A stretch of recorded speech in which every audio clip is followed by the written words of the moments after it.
Bona tarda, bona nit, bon dia i novament bona tarda.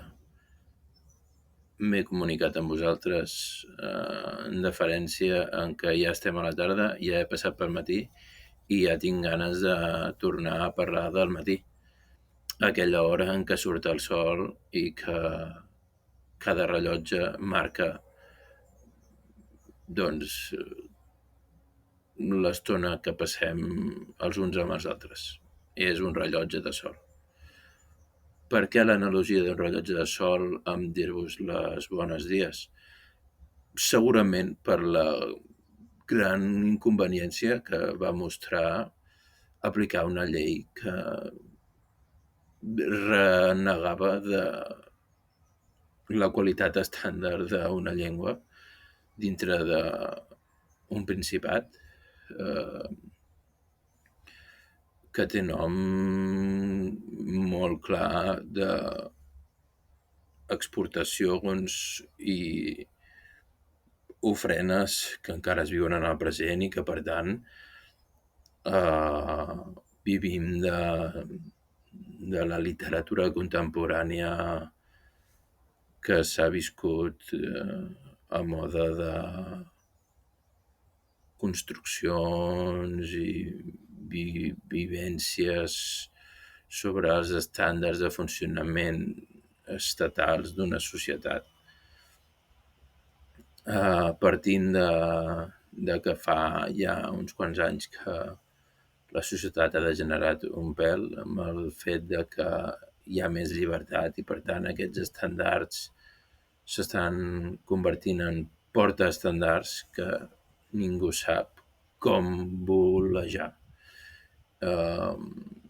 Per tant, es dona menys privacitat a la llengua i, per tant, s'ha donat peu a una possible extinció de la mateixa. Jo no crec mai en banderes, no he cregut mai en banderes, però sí que crec que la diferència de principis no vol dir una diferència d'oportunitats i crec que si haguéssim volgut matar la llengua, jo, per exemple, abans començo a tallar peus. Partint de l'exemple claríssim que hem viscut, en què s'ha pogut contrarrestar aquest fet, no?, de dir tenim una llengua i estimem-la, no vol dir que els catalans siguem racistes. Vol dir que la gent que s'adapta també depèn de la llengua. Jo no li veig racisme aquí.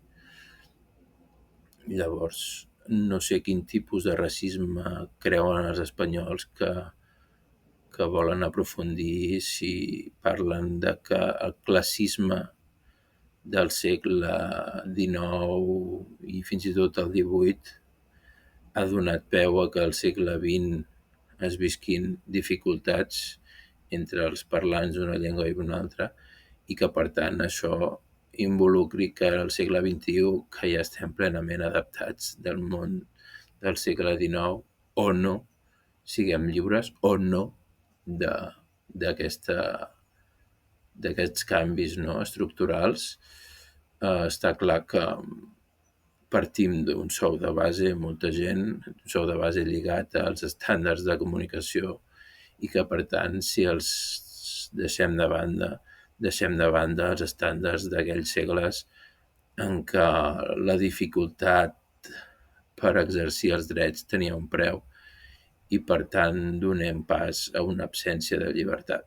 Això no és una cosa que jo per mi sol hagi arribat, sinó que per conviccions de llengua i de contacte amb agents exteriors havia arribat a infondre dins del meu pensament subconscient sobre la crítica que hi pot haver entre vanagloriar un país o un altre i llavors això no em dona dret a portar els estàndards d'una llengua morta ni tampoc em dona dret a portar els estàndards d'una llengua vella cap a uns nous estàndards de llengua en dipòsit de contenidors. Per aquí no hi passo.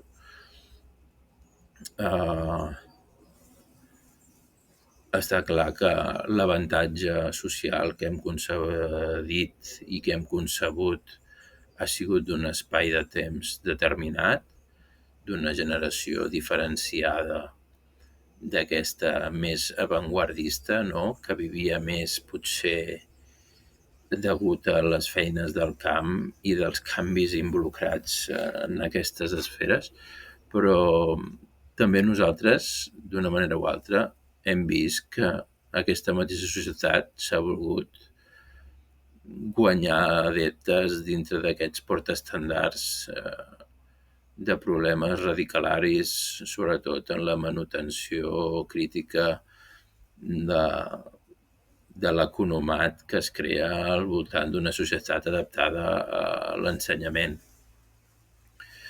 He arribat aquí. Problemàtica inicial no era ni donar els bons dies ni parlar de espècies invasores. No crec que cap persona sigui invasora d'una espècie, sinó que l'espècie invasora és l'espècie dominant i que, per tant, si hi ha espècies invasores dintre de la nostra subespècie, nosaltres no podem donar per fet de que això sigui apte. Entenent que nosaltres hi hem passat per 2 o 3 etapes en què els canvis de llengua i de necessitats han sigut especialment conflictius i, per tant, que n'hem hagut d'aprendre a base d'escriptures i d'educació. Parlem d'educació. Parlem dels canvis que haguessin pogut suposar aquests bons dies en buenos dies, o good morning, hell, o good morning, ladies, donant per entendre que els mens no estan capacitats per entendre que les ladies encara han de trastejar fora de les hores. Entenem això com a llibertat? Entenem això com a realitat? Entenem això com a lliure elecció dels nostres poders? Crec que no. Crec que no es poden donar estàndards. Els estàndards. No es pot donar per morta una generació només perquè la teva generació és la consecutiva. Crec que és una idea bastant idiota.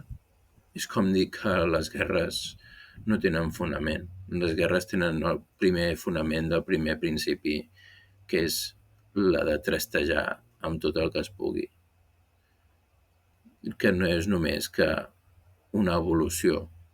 Igualment que una espècie evolutiva canvia, nosaltres ens podem adaptar com a espècie, que és bàsicament el que hem fet des de que nosaltres som creadors i procreadors de la nostra espècie. Com a tals, hem ensenyat, hem defensat, hem erradicat i hem perdut batalles, donant per fet de que a vegades ni ens involucrem amb elles i que, per tant, passem a formar part d'aquesta batalla. Perquè a vegades hi ha batalles que no fa falta lluitar-se o que no fa falta estandarditzar-se com a crític d'una cosa que no es vol criticar, sinó que simplement es vol tenir com a normalitzada i que, per tant, no és un adepte que perds o que guanyes, és un adepte que no existeix. És una religió morta. És una religió que no s'adapta. Perquè si no s'adapta a la religió, quina religió tenim? La de la natura morta. Això és el que volíem, aquí és on volíem arribar, a tenir una natura morta, a viure en un espai de diners poder, tecnologia, contactes, llibertats i no poder tenir elecció entre moure'ns lliurement. O sigui, matem totes les guerres, matem tots els estàndards, donem un portaestàndard nou a la gent que no valora les espècies que són autòctones, com a exemple de sàtira, no? Que és on havíem arribat amb el 155. Crec que era una falta de respecte evident. I aquí deixo la finalitat d'aquest podcast. Era prendre consciència sobre si realment ha valgut la pena o no tanta crítica durant els últims 2 anys sobre uns fets que podem conèixer o desconèixer, podem aprendre o desaprendre. Però el que està clar és que si tu li dones temps al temps, tots aquests estàndards, al final, no deixen ser simples marodejadors que s'obliden i es desaprenen i que, com a tal, els hem de mantenir. Els hem de mantenir. És l'existència humana. És així. Continuem anclats en el món de les supersticions i dels moments d'espera per aconseguir algunes relacions més fructíferes. I aquí ho deixo tot. Espero que us hagi agradat